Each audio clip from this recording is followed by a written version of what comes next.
Interior oblique. ఇది వచ్చేసరికి ఇంటార్షన్. And ఇది ఎందుకు ఇంటార్షన్ అంటే అండి, సుపీరియర్గా ఉంటుంది అండ్ ఆబ్లిక్గా ఉంటుంది.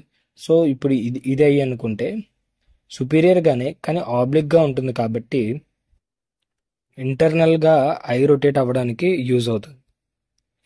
And inferior oblique superior oblique intorsion అయితే అండ్ ఇన్ఫీరియర్ ఆబ్లిక్ ఆటోమేటిక్గా ఎక్స్టార్షన్.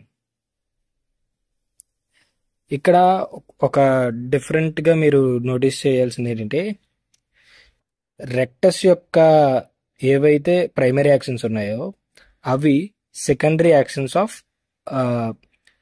ఆబ్లిక్స్, అండ్ ఆబ్లిక్ యొక్క primary actions secondary actions of rectus. So ఇక్కడ వచ్చేసరికి సుపీరియర్